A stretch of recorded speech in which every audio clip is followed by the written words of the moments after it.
तमाम बीजेपी के बड़े बड़े लीडर और कर्मी से एक सवाल करना चाहता हूं कि भाई आप अगर वाकई में आपको लगता है कि बीजेपी हिंदुओं की पार्टी है, बीजेपी हिंदुओं की पार्टी है, तो बंगाल में, हम कहीं और का बात नहीं करेंगे भाई, हम बंगाल में रहते हैं, बंगाल में ये जो गैस का प्रॉब्लम हुआ, सिलेंडर का जो प्रॉब्लम हुआ है, गैस सिलेंडर के लिए लाइन जो इतना लंबा लंबा लगा, भैया उसमें तो हमारा हिंदू भाई भी खड़ा है, मुसलमान भी खड़ा है, सिख भी खड़ा है, ईसाई भी खड़ा है।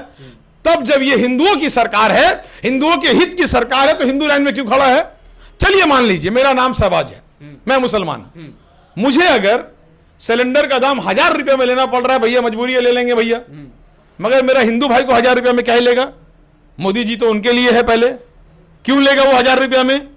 दाल का दाम अगर 200 रुपये केजी है तो मुसलमानों के लिए होना चाहिए 200 रुपया, हिंदुओं के लिए होना चाहिए 50% डिस्काउंट, मुसलमानों के लिए अलग रेट, हिंदुओं के लिए अलग रेट। अरे भैया आप तो धर्म की राजनीति कर रहे हैं, आप तो धर्म की राजनीति कर रहे हैं, हम तो भैया हिंदुस्तान के मुसलमान हैं, हमारा भाई मेन जो बड़ा भाई है वो हमारा हिंदू भाई है, तो भैया 200 केजी का दाल मिलेगा, अपना भाई को मिलेंगे, भाई जो तुम जाकर के 200 केजी का दाल 2 केजी तुम ले लो, तुम्हारे लिए 100 रुपया में है, वो बेचारा हमको अपना दाल दे देगा, क्योंकि भैया वो सेकुलर हिंदू है, वो धर्म में बटने वाला नहीं, वो असल राम जी का भक्त है, वो 2014 वाला हिंदू नहीं है, वो पैदा हुआ है सनातनी।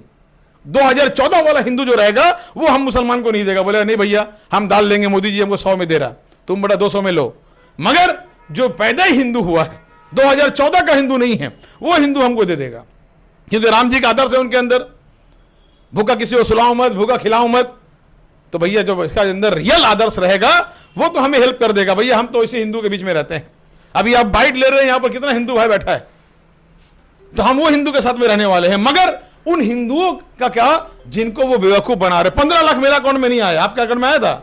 नहीं, अकाउंट में तो मेरा भी नहीं आया। कितना बार, मेरा तो बेचारा इतना हिंदू भाई है, वो लोग कई बार जाके बार बैंक में जाकर के पासबुक चेक करा रहा है।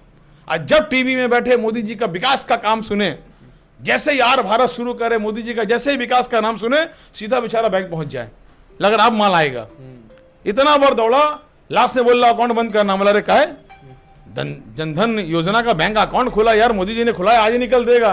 बोले भाई कब देगा? इतना साल गुजर गया अभी तक नहीं निकला, कितना बार बैंक का चक्कर लगा लिया। तू हमारा हिंदू भाई को अब तंग कीजिएगा तो बंगाल का हिंदू मुसलमान आपको छोड़ेगा। 2 करोड़ रोजगार में मुसलमानों को मत दीजिए, मुसलमानों को आप बोल दीजिए भाई आप तो, आपने तो कहा है कि देश के नौजवान भैया पंचर बनाएंगे, पकौड़ा तलेंगे, चलो मुसलमानों के हित में दे दो, पंचर बनाना, पकौड़ा तलना। हमारा हिंदू भाई को 2 करोड़ रोजगार क्यों नहीं मिल रहा है? क्यों नहीं मिल रहा है? ये सवाल अगर हम आपके चैनल के माध्यम से करेंगे तो इसमें भी कमेंट्स आएगा कि ये लोग देश विरोधी है। आप बताओ भैया, सवाल करे तो देश विरोधी। देश का कल्चर कहां जा रहा है आपको देखना होगा। बंगाल को बेस कर करके अब इनका जो टारगेट है ये वो कह रहे हैं कि भैया अगर हम बंगाल में आ जाते हैं तो जो हमारा अखंड भारत का सपना है ये पूरा होगा। लो साला कर लो बात। अरे भैया बंगाल तो भारत का ही हिस्सा है, इसको काहे बांग्लादेश में ढेल रहा है भाई? इसको काहे पाकिस्तान में ढेल रहा है?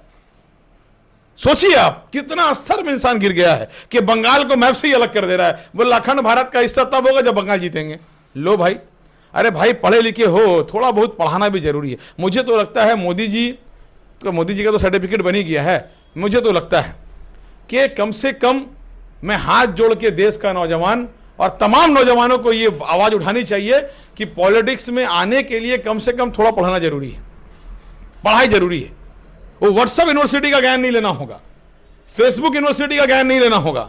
अगर वहां का लेंगे तो सुबह ही उठ के देखेंगे अरे बाप आज यहां पर जल रहा है, वहां जल रहा है, उस वाला कहां का वीडियो बंगाल में चला दे रहा है। बंगाल में कहां कुछ हो रहा है भाई? आप तो घूम रहे हैं बंगाल को, एक जगह दिखा दीजिए कहीं बंगाल जल रहा है, जाके देखिएगा कि यहां पर मंदिर है, यहां मस्जिद है, ये है बंगाल। एक थाली में हम खाना खाते हैं, ये है बंगाल, ये है बंगाली कच्ची। इधर भाई, इधर आइए, 8-10 यहां पर हिंदू भाई बैठे हैं, इधर आओ। आपके चैनल से मैं चाहता हूं कि लाइव आपको दिखाएं। इनका नाम क्या है आपका? गौतम कुमार साहब। बताइए। गौतम कुमार साव। आपका भाई? प्रसेनजीत घोष। देख लीजिए भैया, प्रसेनजीत घोष, गौतम कुमार साव और हम कौन? मोहम्मद शहबाज। हम लोग तीनों हैं यहाँ भाई। और भी हिंदू भाई है, देखिए उसको बुलाएंगे, वो रोहित हरी है, एक ऋतिक राम है, नाम का आगे ही राम जी लगा हुआ है। तो राम जी वाले जो है ये लोग 2014 का हिंदू नहीं है। हम लोग एक थाली में खाते हैं। ये है बंगाल का कल्चर। अगर इसके घर में कुछ हो जाए सबसे पहले दौड़ के हम चल जाते हैं। इसको देखिए इधर, ये भाई नाम क्या है पूछिए। मेरा नाम ऋतिक राम है। अब बताइए, नाम के आगे राम लगा हुआ है भैया, तो ये तो 2014 का हिंदू नहीं है, ये हिंदू है बाय बर्थ। अरे ये जो बाय बर्थ हिंदू है, ये हिंदू किसी के भड़काने में आने वाला नहीं है। इसी बंगाल में देखिए, बीजेपी तो कर रही है तुष्टीकरण की राजनीति, ये फलाना ढमकाना।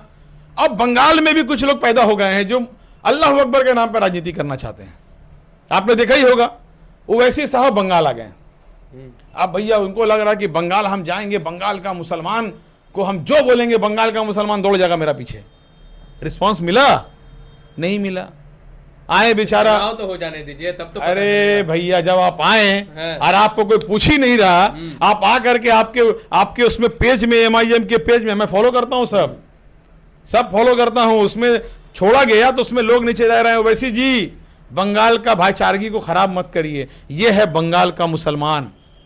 बंगाल का मुसलमान को धर्म की राजनीति नहीं चाहिए।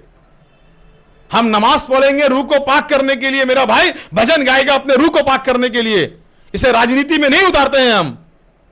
राजनीति में कभी भी धर्म को लाया नहीं जाता। धर्म रूह को पाक करने की जगह है। हम मंदिर के नाम पे राजनीति करें, मस्जिद का नाम पे राजनीति करें, यह हमारा कल्चर नहीं है, मजहब नहीं सिखाता। आपस में बैर रखना हिंदी है, हम बताना हिंदुस्तान हमारा, हम ये पढ़ के बड़ा हुए हैं, हम भाईचारगी लेके बड़ा हुए हैं। बंगाल का कल्चर है ये, मगर आज इसको तोड़ने की कोशिश की जा रही है, बांटने की कोशिश की जा रही है। कभी इलेक्शन कमीशन को दिखा के SIR में, मैं फिर बोल रहा हूं, SIR में आप देखिए, लास्ट इलेक्शन में 2021 में 1 करोड़ कुछ वोट का फैसला था। मोदी जी को लगा कि इस बार अगर हम लोग 1 करोड़ 20 लाख वोट बंगाल का काट दें तो हमारी सरकार आ जाएगी। टारगेट तो यही है। बंगाल के लोग देख रहे हैं, पूरी दुनिया देख रहा है, हिंदुस्तान देख रहा है। मगर ममता बनर्जी एक ऐसी ब्रांड है कि जब जब दहाड़ती हैं तो दौड़ के दिल्ली से सबको यहां आना पड़ता है। आज दहाड़ना शुरू हो गया। एक भी मुख्यमंत्री देखे हैं जो जाके सुप्रीम कोर्ट में केस लड़ ले? ममता बनर्जी हैं शेरनी, जो खुलेआम जाकर के दिल्ली के तख्त में जाकर चिल्ला करके आती।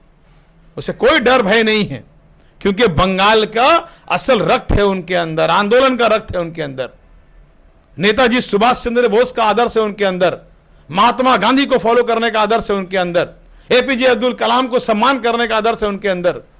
ऐसी एक शेरनी को रोका नहीं जा सकता। ये इलेक्शन कमीशन को ला करके, ये इतना फोर्स दिखा करके, 100 बार मैं सम्मान करता हूं, होना चाहिए, आराम से इलेक्शन हो, हमें कोई तकलीफ नहीं है। 100 क्या 1000 फोर्स रहे, कोई तकलीफ नहीं है भाई। जनता जनार्दन अपना फैसला सुनाएगा और हम विश्वास करते हैं कि जो काम करता है उसको वोट मिलना चाहिए। ममता बनर्जी की सरकार ने काम किया, उनको वोट मिलेगा। हमारा आप दोनों यहां फिर से खड़े होंगे 4 तारीख को, रिजल्ट देखेंगे, तब आपको समझ में आएगा कि हाँ भाई, जितना बड़ा बड़ा भाषण दे रहे थे उस समय रिजल्ट क्या हुआ। बंगाल का कल्चर को अगर आप देखेंगे ना, हमारे यहाँ पर MLA है, उनका नाम है फिरहाद हकीम साहब, बॉबीदा बोलते हैं लोग प्यार से। एशिया का बहुत ही प्राचीन मंदिर है यहाँ पर, शिव मंदिर, प्राचीन मंदिर है शिव मंदिर। शिव मंदिर का निर्माण बोलिए, उसका डेवलपमेंट बोलिए, उनके हाथों से किया जाता है। ये है बंगाल, ये है बंगाल, ये कल्चर है बंगाल की। चलिए, बहुत शुक्रिया हमसे बातचीत करने के लिए। लगातार जिस तरह से चुनाव आयोग को लेकर के बंगाल के अंदर सवाल उठ रहे हैं, उस पर आपकी क्या प्रतिक्रिया है, कमेंट बॉक्स में अपनी राय जरूर दीजिएगा। फिर मिलते हैं आपसे अगली वीडियो में। बहुत बहुत धन्यवाद।